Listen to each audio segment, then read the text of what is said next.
Hey guys, this is Force Reacts, and I am back to react to My Hero Academia Season 6, Episode 1, A Quiet Beginning. So yes, after a brief hiatus, and by brief I mean about, 4 months of just watching Attack on Titan Season 2, I decided, I can't say I decided, I already decided this a long time ago, but I'm alternating between My Hero Academia and Attack on Titan, so yeah, now I'm on My Hero Academia Season 6, after, Attack on Titan season 2, and before that it was My Hero Academia season 5. But anyway, I'm getting way ahead of myself. So anyway, what happened last time is that we pretty much wrapped up the My Villain Academia arc, and then briefly went back to the heroes, seeing how they improved a bit, somewhat over the course of these recent events with them, but whatever, who cares? The villains are the real stars of the show.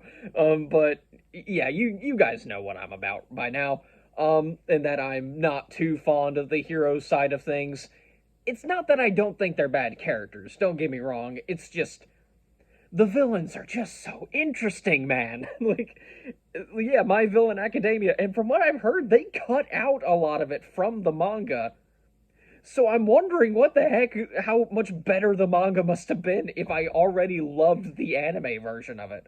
So anyway, but I also watched My Hero Academia, the third movie, which is World Heroes Mission. Overall, very good movie. But after further thinking about it, and I'm just okay, it may be it's overall, I think it's a better movie than the second one, but I do think the second one executed its premise way better than the third one did.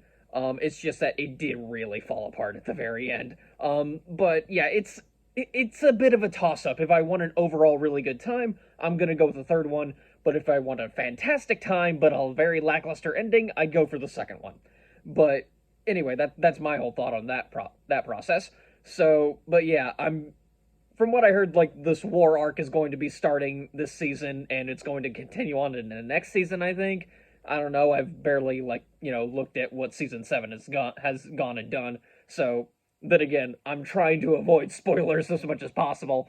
Really, the only thing I've heard about My Hero Academia in the meanwhile between seasons is that the manga ended and the ending was kind of bad. And I say kind of bad in a sense of it was a lackluster ending, not really, what you'd expect from the ending of one of probably the most influential shonen series since Naruto, and maybe well the big three really.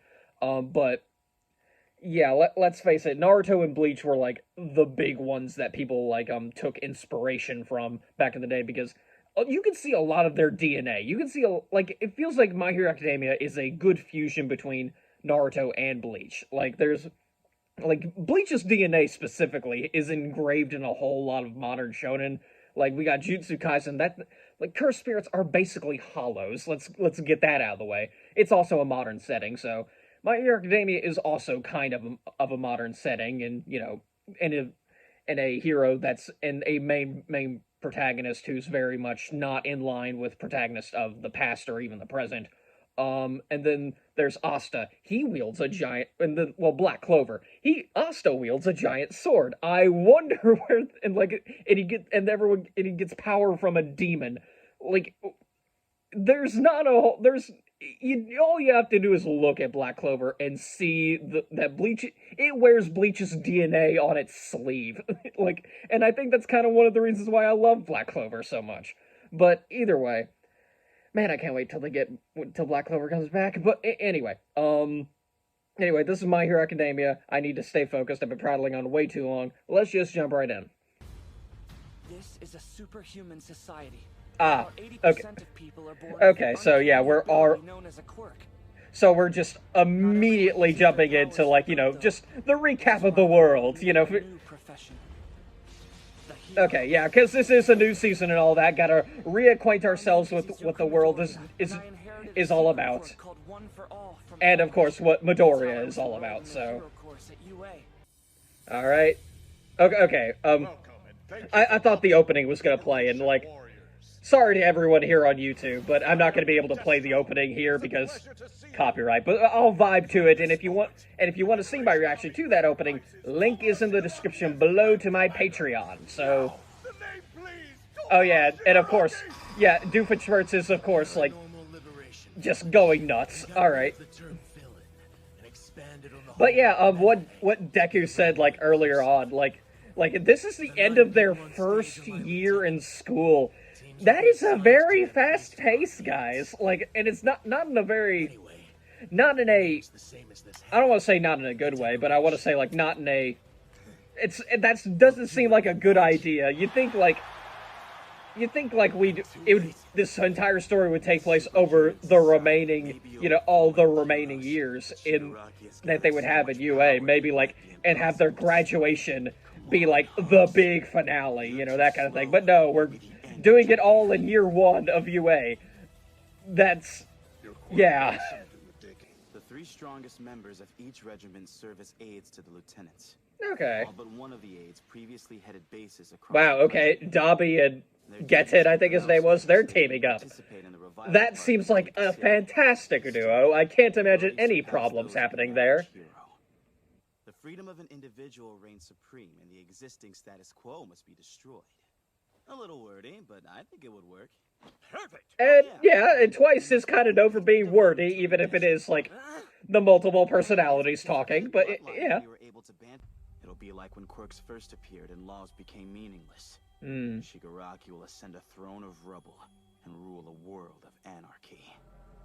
I mean, would he though? I mean, granted, I know a lot of animes like, oh, they'll rule the world, and they're like really only talking about Japan. But I mean, granted, makes sense. But like, I'm an American. I know how patriotism works. But like, really, like Shigaraki, like he would ascend a throne to rule all of Japan, I guess. But like, you went from being a petty criminal to a one-man army.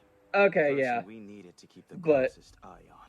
fair enough. I also knew. But yeah, we've already established in the third movie that heroes are a worldwide thing. In fact, it's not just a Japan thing. America has its own heroes, like multiple countries have their own heroes. The world I once dreamed of turned out to I don't think it would be quite as easy to take over other countries like, say, America or Russia or something like that with just Shigaraki and the Paranormal Liberation Front. Like, it's not...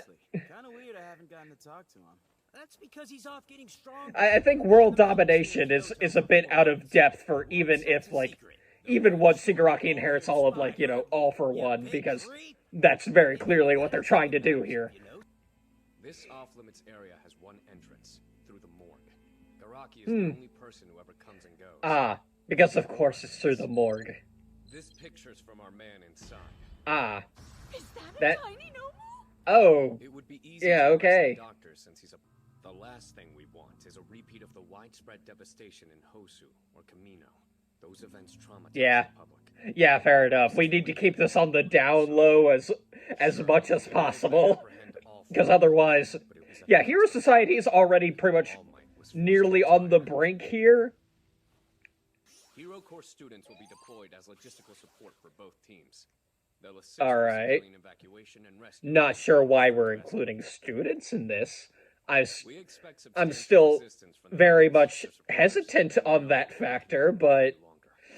If we okay, I guess this is how we're trying to get everyone involved here. his pets, Every one of them should be inside this mansion. Well, they're at least treating. Our enemy They're is at least someone we're at least very much seeing how big of a deal this is, considering. hospital. Look at the amount of people here. Like, These foes will have nowhere to run. like, granted, I know, like, they, Is it a good idea for us to be this close? What's wrong? yeah, like, The League of Villains have it out for UA students? well, yeah, that is a very good assumption to have. I think, It's midnight. yeah, Now that they've amassed whatever her name is, Mushroom Girl, because she's like looking over at Class 1A, and they're like, That means the entire world is do we even need to say anything else?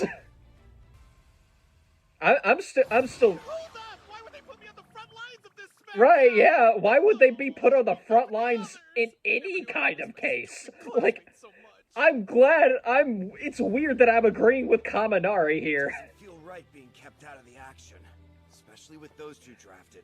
Hononuki and Komori from Class B were also taken to the front. Komori, okay. Kaminari's electrification.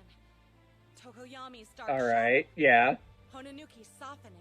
Yeah, Komori's mushroom. yeah, okay. Like, I know, like, she makes sense to be in this kind of situation, like, those mushrooms are surprisingly overpowered. She can just make them pop up in people's throats. As such, But at the same time, they're still students, right? This is not something they should be subject to in their first fucking year. Like, this is... getting their butts kicked. Gotta have faith. It's not like... They're all great heroes. Look, I'm sorry. Like, Every auxiliary base has been surrounded.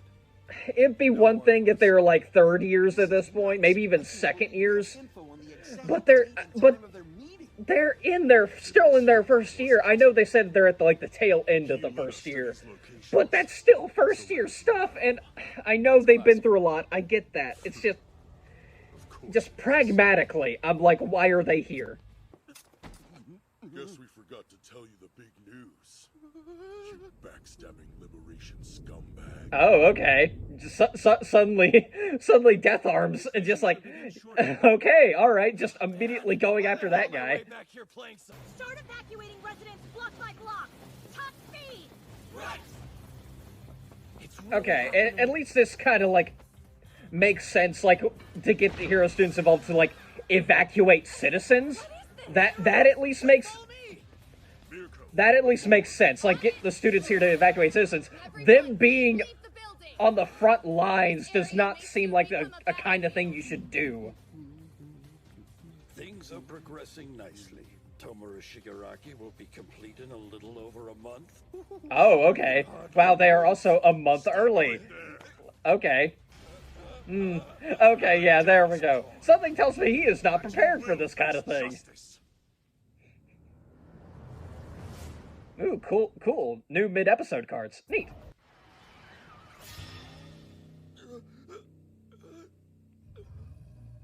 Oh, okay. Oh. His profile in the official registry is wrong. The instant used erasure on this madman he aged. Oh. He has a quirk. He has a Okay, I'm guessing he has some kind of life extension quirk or something. Okay, yeah, makes sense. He has a life extension quirk, and since Aizawa was, erasing it, the dude is, like, literally crumbling. Okay. Regeneration. A quirk that can heal. Used correctly, it Oh. becomes a cheat code that lets you escape death. Oh! So why? That is... Why are you using it for evil, Doctor? Okay, like, suddenly I just got flashbacks to, like, previous seasons. It's been Present Mike talking about the quirks, like, whenever they pop up. Now he's the... Step away from the man. You have to leave. It's dangerous. It's... Okay, yeah, all of a sudden him talking about his quirk very menacingly. Okay, I really like that. 97% of patients have been evacuated. So far, this is going a bit too smoothly. I'm expecting this to go incredibly wrong at some point in this episode. I'm going to guess things start going wrong at the very end because cliffhanger. Ah, okay.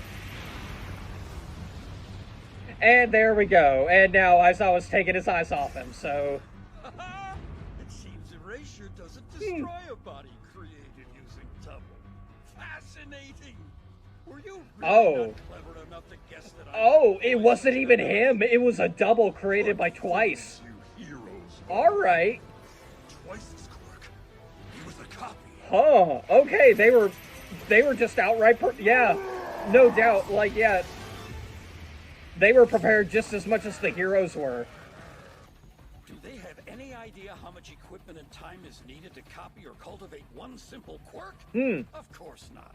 I've spent incalculable hours stockpiling these abilities. Yeah, makes sense. And considering his own quirk is life extension, yeah, like he's had time to copy these quirks. Blood and sweat and... All right. Oh, they upped the animation budget for Mirko. All right.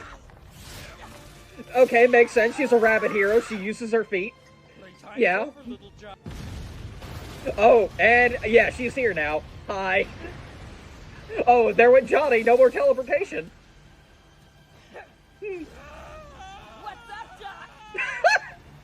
I'm guessing you're the She- real one. Oh. All right. And okay, that's the end.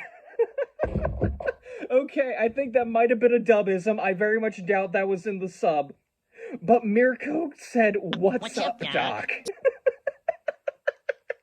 Okay, a solid start to the season so far. Like I said, I have my questions as for, like, you know, why are hero students here? Like, granted, like with Deku, Bakugo, and like Shoto just, you know, being there to help evacuate citizens, that makes sense. But that doesn't explain like Komori and Hononuki and Kaminari and Tokoyami. Like, why are they there? Like, I get it, their quirks are very useful, especially like something like Komori, like the class 1B duo, as maybe even Kaminari too. I'm not sure why Tokoyami's there, but I don't know. But like I said, pragmatically, like, I know that they will be very useful. Metatextually, I know they kind of have to be there for the plot to kick off, and like, because if they're still part of the major side cast, they kind of have to be here. But logically, like, knowing how this world operates, why are hero students here? Why are first years here? I'd get it if they were like third years, maybe even late into their second year. But I don't care that class 1A has encountered villains more often than any regular, first year class. They're still first years. They should not be here. I'm sorry. I don't look. I nitpick because I care. This is a very interesting story you've presented me with, and I really do like My Hero Academia. It's just that when you put all these things at the forefront of my attention, I have to either decide very quickly in my head, does this make sense? And if it doesn't, what's going through the author's head? And if it doesn't immediately make sense in my brain, I start trying to calculate what's going through the author's head in this particular point, or if there's something I missed. Like, really the only thing I can think of is that, is looking in from the other side, Hero Society is indeed very corrupt. The MLA has existed for, over a century now? However long it was since, the first Destro, came to be. Like, the fact that there's like 150,000 of these guys, the fact that kind of, they live in a society where that's allowed to exist. Even, I know they are underground, but at the end of the day, and plus with Hawks being literally raised to be a government agent, Hero Society is indeed very corrupt, and something needs to be done about that. And I'm going to guess it's because of that corrupt society that is, allowing first-year hero students in on these big missions like this. It should not be a thing, but here we are. And that's really all I can think of at that point. Is that, of course they're being included because Hero Society is notoriously corrupt. Or at the very least morally bankrupt. So, yeah. Anyway, next time I guess I'll be reacting to Season 6, Episode 2, Mirko, the number 5 hero. Ooh, an entire episode dedicated to Mirko. Color me intrigued. So, yeah, anyway, great start to the season. I got nothing else to say, so I'm just gonna end the video here. So, yeah. Until next time, guys. See ya.